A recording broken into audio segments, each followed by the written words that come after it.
It is Thanksgiving weekend, which is the official kickoff to the holiday travel season. And for many, this time of year also marks the start of ski season. I want to bring Mike Solimano. He's the Killington Resort president and general manager. It's for the seventh year. Killington is going to host the World Cup skiing this weekend. It's airing on NBC and Peacock. And we welcome you. And you got some snow behind you. I was actually a little bit worried that maybe there wasn't going to be a lot of snow. I know you guys have been making a bunch of it, but tell us how the season you think is looking. How much snow do you have? So far, we've probably got a little over a foot of natural snow, but most of this time of year, it's mostly man-made snow. We have the world's largest snowmaking system, so we can make a lot of snow very quickly. But, you know, you can see behind me is the World Cup venue for the Women's World Cup this weekend, and we're excited to have the best women racers in the world here competing. It's going to be a great event.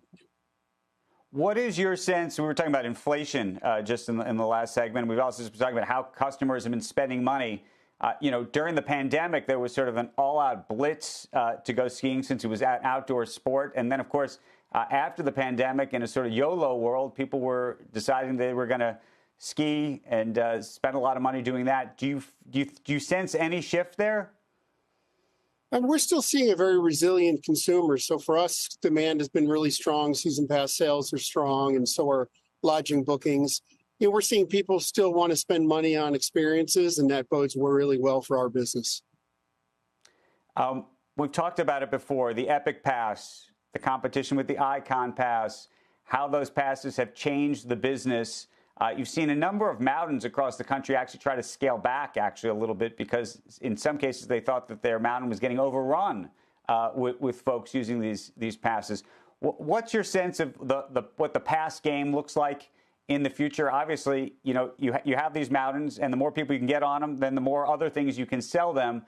But then there was an experience issue that I think has become a real meaningful one that people have been talking about.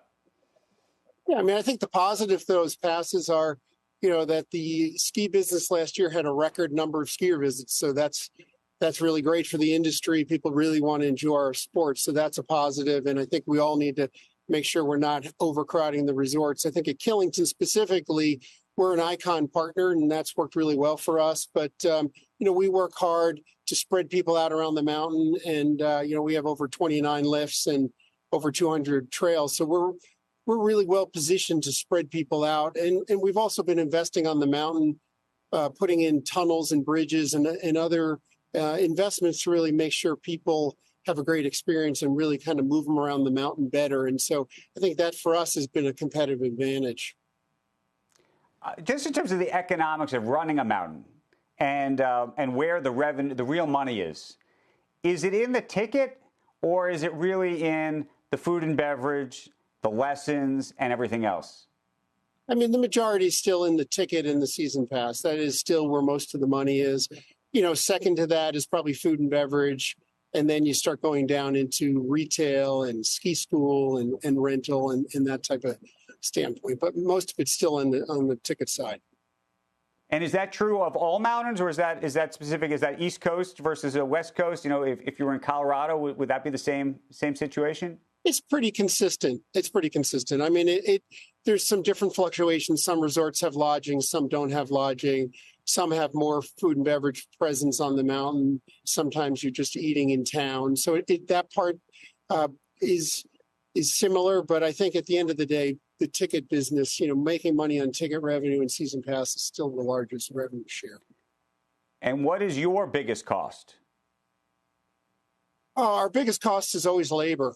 We have close to 1,800 employees, and so that's a substantial cost. And you know, I think during COVID, it was definitely challenging to find staff, but I think you know, we've done a really great job taking care of our team and investing in employee housing. And so this year we're almost fully staffed, so we're doing really well from that standpoint.